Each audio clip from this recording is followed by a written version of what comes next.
Hello दोस्तों, welcome back to my YouTube channel Vipin education में आप लोग का स्वागत है। तो उम्मीद करते हैं आप लोग अच्छे होंगे।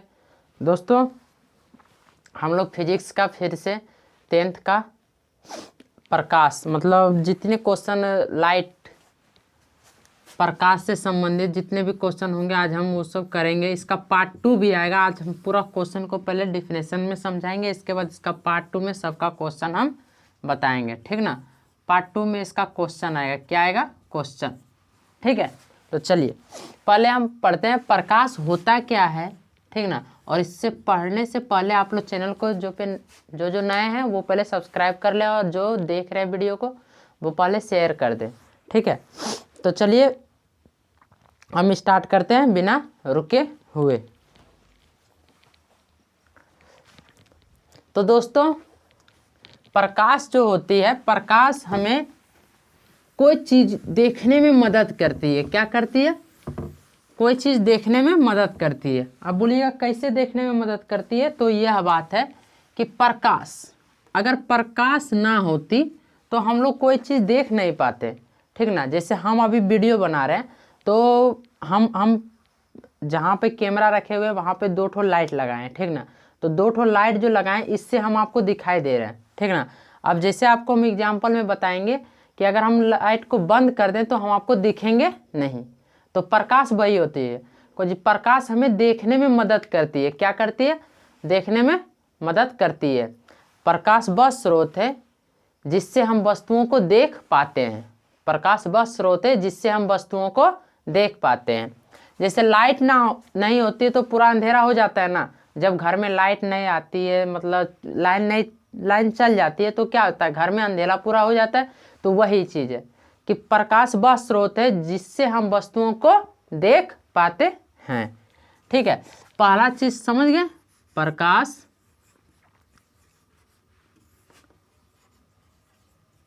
वह स्रोत है जिससे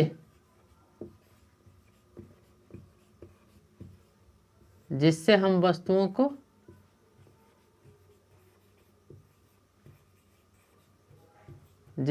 वस्तुओं को देख पाते हैं, ठीक है। जैसे किससे हम वस्तुओं को देख पाते हैं? जैसे टॉर्च से। किससे? टॉर्च से। दूसरा में बल्ब से, ठीक है। और तीसरा में नहीं बल्ब इत्यादि, ठीक ना। बल्ब के बाद बहुत कुछ है, ट्यूब से बहुत कुछ है, हेलोजन से, जितने भी जो प्रकाश देते हैं उससे हम वस्तुओं को देख पाते हैं। दिन में जब तक सूर्य नहीं उगती है तब तक लगता है पूरा अंधेला है। जब सूर्य उग जाती है तो क्या लगता है? हाँ, उजाला हो गया है। तो सूर्य भी हमें क्या देती है? प्रकाश देती है, ठीक ना। तो प्रकाश से ही हम वस्तुओं को देख पाते हैं, ठीक ना। प्रकाश वह स्रोत है जिससे हम वस्तुओं को देख पाते हैं। इसमें और थोड़ा सा और लिख लीजिएगा, प्रकाश ऊर्जा भी देती है। क्या देती है? ऊर्जा भी देती है, ठीक है। क्लियर? चलिए हम आपको अभी लिखते हैं, फिर आपको बताते हैं। तो दोस्तों, अभी हम लोग प्रकाश पढ़े थे, ठीक ना। प्रकाश किसे कहते हैं? इसके बाद देखिए अगला परिभाषा है प्रकाश के परावर्तन, सबसे इंपॉर्टेंट VVI। इसको हम पहले परिभाषा से समझाएंगे, इसके बाद इसका डायग्राम बताएंगे, चित्र, ठीक ना। डायग्राम को क्या बोलते हैं हिंदी में? चित्र, ठीक है। देखिए, प्रकाश का किसी सतह से टकराकर उसी माध्यम में लौटने की घटना को प्रकाश का परावर्तन, अपवर्तन लिख दिए, गलती, सॉरी, अपवर्तन कहते हैं। मतलब प्रकाश का किसी सतह से, मान लीजिए यह एक सतह है, ठीक ना। यह क्या है? सतह है, यहाँ पे टकराई है। जैसे प्रकाश का किसी सतह से टकराकर उसी माध्यम में लौटने की घटना को प्रकाश का परावर्तन कहते हैं। मान लीजिए यह एक सतह है, ठीक है। इस पे प्रकाश टकराई और इसी माध्यम में अगर लौट गई, टकरा के ना तो किधर गई ना तो और कुधर। जैसे देखिए यह एक सतह है, ठीक है, इधर से प्रकाश आई, ठीक है, आई इधर से प्रकाश, और फिर इसी माध्यम में अगर लौट गई तो उसे क्या कहेंगे, प्रकाश का परावर्तन। मतलब एक जो सतह से टकराई और उसी माध्यम में लौट गए, मतलब टकराया फिर उसी माध्यम में चल भी गया, उसे क्या कहते हैं, प्रकाश का परावर्तन। ठीक ना। देखिए प्रकाश का परावर्तन के दो नियम होते हैं। कितने नियम होते हैं, दो नियम होते हैं। ठीक है, कितने नियम होते हैं, दो नियम। सबसे इंपॉर्टेंट आपसे परीक्षा में पूछा जाएगा प्रकाश के परावर्तन क्या है और प्रकाश के परावर्तन के दो नियमों को लिखें। आप पहले इसका प्रकाश के परावर्तन को रटना नहीं है, लॉजिक से पकड़िए। किसी सतह के प्रकाश किसी सतह पे पड़ के फिर उसी माध्यम में अगर लौट जाती है, ठीक ना, तो उसे क्या कहते हैं, प्रकाश का परावर्तन। प्रकाश किसी सतह से पड़ के, किसी सतह पे पड़ के फिर उसी माध्यम में लौट जाती है तो उसे क्या कहते हैं, प्रकाश का परावर्तन। देखिए प्रकाश आया, ठीक है, यहाँ पे टकराया, ठीक है, फिर इसी माध्यम में लौट भी गया, ठीक है, तो इसे क्या कहेंगे, प्रकाश का परावर्तन। मान लीजिए आप एक टॉर्च जलाएं, क्या जलाएं, टॉर्च, ठीक है, आप इधर भी खाली कर दिए, मतलब एक समतल इस तरह से टॉर्च जलाइए, कौन सी, ये सीधा पड़ के ही मेरे ही पास आए, मतलब हम टॉर्च दीवार में मार रहे हैं तो उसका रिफ्लेक्शन मेरे पास आए, ठीक ना। ऐसा चीज में मारिए, जैसे पर्दा में मारिए टॉर्च, ठीक है, आपको हम एग्जांपल देते हैं, पर्दा में मारिए या फिर कोई शीशा में मारिए जो रंगी हुई है। अपना घर में शीशा है ना, शीशा में मारिएगा जिसमें रंगा हुआ है, ठीक ना, और अंधेला करके मारिएगा, आपको खुद अनुभव होगा। प्रकाश पड़ती है और फिर उसी माध्यम में लौट जाती है तो उसे कहते हैं प्रकाश का परावर्तन। और प्रकाश के परावर्तन के दो नियम होते हैं। कितने नियम होते हैं, दो नियम होते हैं। पहला नियम देखिए, आपतन बिंदु आपतित बिंदु, हाँ आपतित बिंदु आपतन बिंदु पर डाला गया अभिलंब एवं परावर्तित किरणें तीनों एक ही समतल में होते हैं। इसको अभी हम डायग्राम से समझाएंगे इसको मिटाने के बाद। और आपतन कोण एवं परावर्तन कोण आपस में बराबर होते हैं, ये सबसे इंपॉर्टेंट है। आपतन कोण और परावर्तन कोण आपस में बराबर होते हैं। अच्छा एंगल तो पढ़े होंगे, 90 डिग्री का एंगल, त्रिकोणमिति आजकल बहुत फैशन में है, ये तो डिफरेंट सब लोग जानते होंगे त्रिकोणमिति, ठीक ना। इसमें एंगल इस तरह बनता है ना, हाँ एंगल, इसको कितना डिग्री मानते थे आप लोग, 90 डिग्री मानते थे। तो इसमें भी एंगल बनता है, कब बनता है वो अभी हम बताते हैं, ठीक ना। चलिए इसको मिटा देते हैं, ठीक है, इसको हम पीडीएफ बना के इसका नीचे में दे देंगे, ठीक है, पीडीएफ से अच्छा से लिख लीजिएगा। देखिए हम आपको बताते हैं,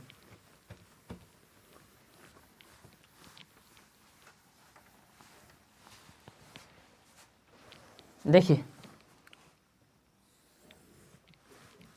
ठीक है,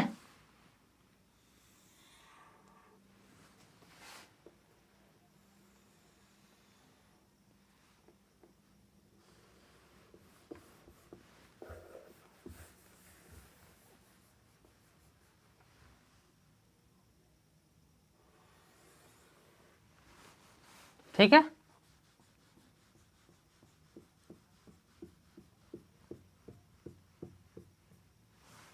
क्लियर। देखिए इसको सूरज बना देते, क्या बना देते, सूरज, ठीक है। सूरज की किरण यहां से पड़ रही है, ठीक ना, ए हो गया, सॉरी,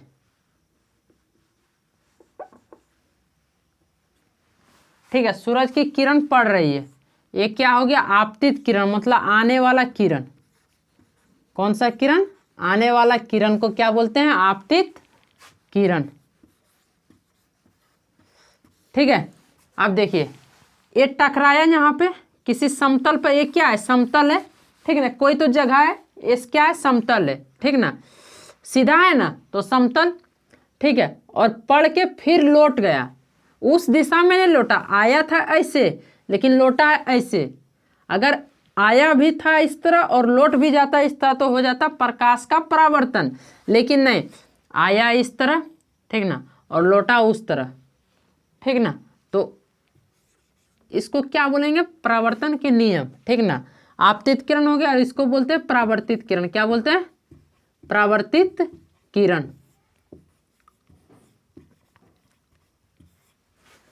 क्लियर। आपतित किरण, परावर्तित किरण, तथा दोनों के बीच में एक अभिलंब डाला जाता है। अभिलंब, क्या डाला जाता है, अभिलंब, ठीक है। समझे कि नहीं, समझ गए होंगे। इसको क्या बोलते हैं, अभिलंब, ठीक है। अब बताइए एक क्या था, समतल था, ठीक है। आपको हम पहला क्या बताएं, प्रकाश के परावर्तन का पहला नियम क्या बताएं, आपतित किरण आपतन बिंदु पर, आपतन बिंदु तथा परावर्तित किरण, तीनों देखिए, आपतित किरण, परावर्तित किरण तथा आपतन बिंदु पर डाला गया अभिलंब, ये क्या है, ये क्या है, अभिलंब है। क्या है, अभिलंब। आपतित किरण, परावर्तित किरण तथा समतल पर डाला गया अभिलंब तीनों एक ही समतल में होते हैं।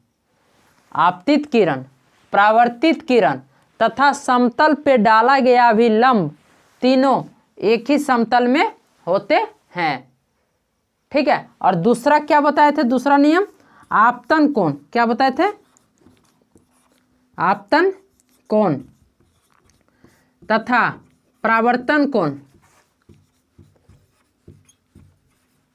तथा परावर्तन कोण आपस में बराबर होते। क्या होते हैं आपस में,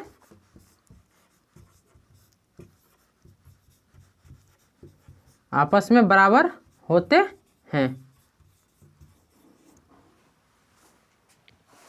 ठीक है।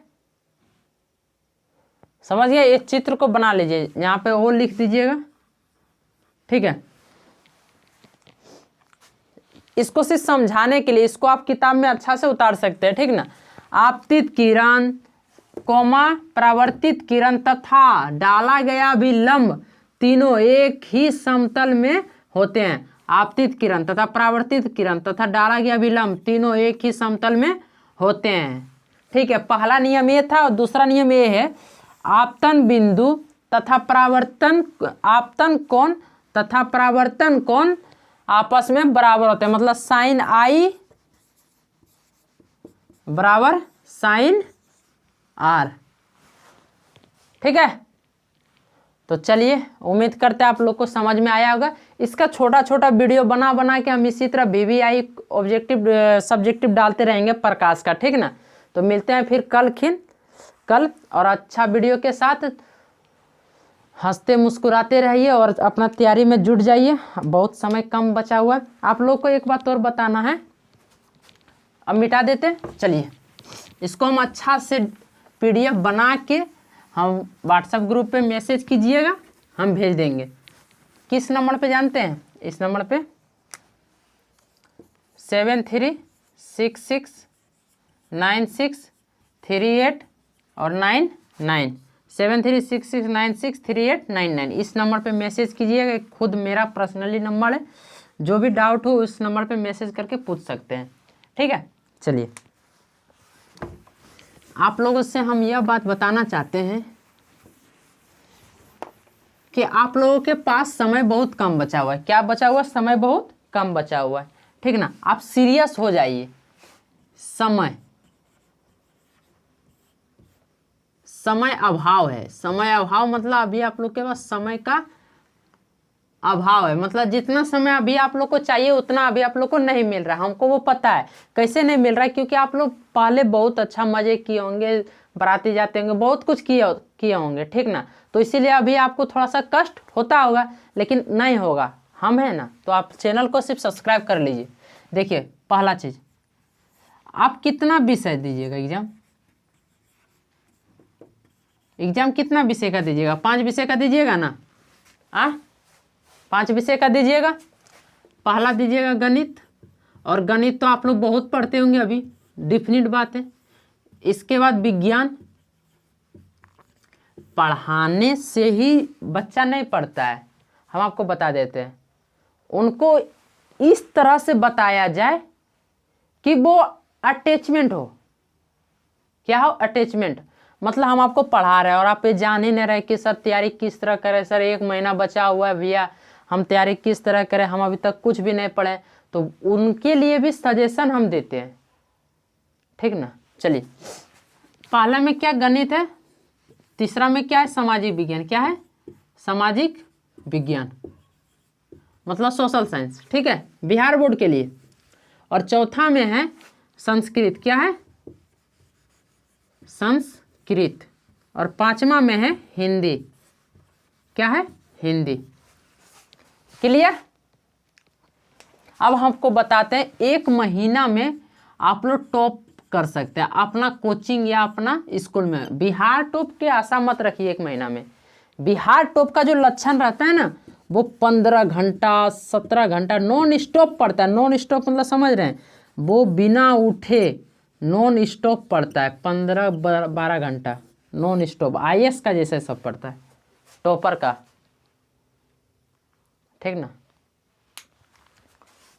तो हम अभी बता रहे थे कि तैयारी किस तरह करें 1 महीना में। तैयारी आपको हम बताते हैं। सबसे पहले आप हिंदी को लीजिए। हिंदी को अभी आप लोग लास्ट में देखते होंगे, हमको पता है, ठीक ना। और सबसे बड़ा गलती करते हैं, जिस चीज़ में हमको नंबर मिलेगा ना उसको ज़्यादा हम लोग प्रैक्टिस करेंगे, मतलब रिवाइज ज़्यादा करेंगे। आपको ये सब नंबर नहीं दिला सकता है, गणित विज्ञान सामाजिक विज्ञान संस्कृत ये सब नंबर नहीं दिला सकता है, ठीक ना। लेकिन आपको अधिक नंबर अगर दिलाएगा तो वो है हिंदी। अगर आप हिंदी में अगर इतना से भी प्लस करते हैं ना, 80 से प्लस, समझ लिए आपका बेड़ा पार हो गया, ठीक ना। आप बोलिएगा कैसे? देखिए, आप लोग तो संस्कृत तो कम पढ़ते होंगे, संस्कृत में सिर्फ आप लोग ऑब्जेक्टिव रटते होंगे, डेफिनेट बात है आप लोग ऑब्जेक्टिव रटते होंगे। उसको तो चैप्टर वाइज तो नहीं ना पढ़ते होंगे, सिर्फ ऑब्जेक्टिव रटते होंगे, समझे। तो ऑब्जेक्टिव कितना मार सकिएगा वहां पे? मान लीजिए हम आपको रख लिए 38 से प्लस, ठीक ना। ऑब्जेक्टिव मारिएगा। और मान लीजिए ना सब्जेक्टिव में मतलब 15 नंबर या 16 नंबर, बहुत बता दिए हम 15-16 नंबर। 38-5 कितना हो गया? 43 और 10 53, मतलब आप इतना नंबर लाते हैं संस्कृत में, ठीक है।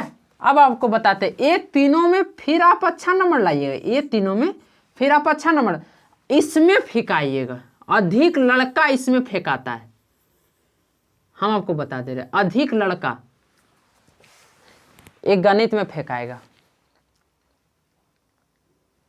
इसको कोई इंटरेस्ट लेके नहीं पढ़ता है, सब कोई बोरिंग समझ के पढ़ता है। जिस दिन आप लोग सोचने लगिएगा ना कि ये हल्का है, क्या है हल्का, उस दिन से आपको गणित भी हल्का लगेगा। ये सोच के मत बैठिए कि कल सवाल नहीं बना था आज नहीं बनेगा, वो सोच के बैठिए कि हाँ आज उसको हम बनाएंगे, किसी भी तरह हम आज उसको बनाएंगे। अपने अंदर में एक जुनून पैदा कीजिए पढ़ने का, ठीक ना, सबसे इंपॉर्टेंट, ठीक है। तो हम आपको बता रहे थे 80 नंबर आप इसमें ला आते हैं तो आपको हम बता दे रहे इतना से प्लस करने से कोई नहीं रोक सकता। और आपको जो विषय अच्छा लगता है उसको ज़्यादा आप रिवाइज मारिए, मात्र रिवाइज दीजिए। 1 से 2 घंटा के अंदर में रिवाइज करके ख़त्म, चैप्टर वाइज डेली, सप्ताह में 7 दिन। अब बताते हैं 30 दिन बचा हुआ है आप लोग के सामने, कितना दिन? 30 दिन। और ये 30 दिन में से बताते हैं 4 दिन घटा दीजिए, दुर्गा क्या बोलता है उसको, मकर संक्रांति आ रहा है, सरस्वती पूजा आ रहा है और 1 जनवरी आ रहा है। अभी जाइएगा घूमने के लिए कहीं कहीं, तो कहीं पिकनिक मनाने जाइएगा, 26 जनवरी, ठीक है। तो 4 दिन हम घटा दें। कोई भी अगर पढ़ने वाला विद्यार्थी है तो वो इतना घटाएगा, और अगर जो पढ़ने वाला विद्यार्थी नहीं है वो 7 दिन सीधे घसता आएगा, मतलब 23 दिन आपके पास नेट टाइम बचता है। क्या बचा? कुछ नहीं। अगर आप 7 दिन भी करके लेते हैं टाइम कि 7 दिन हम गणित पढ़ेंगे, 7 दिन विज्ञान पढ़ेंगे, 7 दिन सामाजिक विज्ञान पढ़ेंगे, 7 दिन संस्कृत पढ़ेंगे, 7 दिन, आप संस्कृत पढ़िएगा कहाँ, 23 दिन बचा हुआ है, 7 14 27 21 दिन तो आपको यहीं पे 2 दिन बचा, 2 दिन में आप ये 2 पढ़ लीजिएगा। आपको लगता है कि आप पढ़ लीजिएगा? अब आप लोग सीरियस हो जाइए। इसके लिए हम एक अलग से वीडियो बनाएंगे कि आप तैयारी कैसे करें 1 महीना में, ठीक ना, उसको हम अलग से समझाएंगे, ठीक है। तो चलिए मिलते हैं अगले वीडियो में। और कल 25 दिसंबर है, तो आप लोग को हैप्पी क्रिसमस डे। बड़ा दिन है, तो बड़ा दिन का मतलब होता है कि आप अपने दिन को इतना बड़ा कीजिए, इतना बड़ा कीजिए कौन सा आपको मेहनत से कोई ना रोक सके, ठीक है। मिलते हैं। जय हिंद, जय भारत। आप लोग इसी तरह चैनल को सपोर्ट करते रहें और लाइक शेयर कमेंट सब्सक्राइब करना ना भूलें। ज़्यादा से ज़्यादा शेयर करें और मेहनत कीजिए, क्योंकि बहुत नज़दीक है, बहुत नज़दीक है। आप लोग को 1 दिन लगना चाहिए कि हाँ कल ही एग्ज़ाम है और हमको आज जैसा तैयारी करना है, ठीक ना। तो उसी तरह का करते रहिए और जितना हो सके उतना प्रैक्टिस कीजिए और लाइक शेयर कमेंट करना ना भूलें, ठीक है। जय हिंद, जय भारत। चलते हैं, मिलते हैं अगले वीडियो में।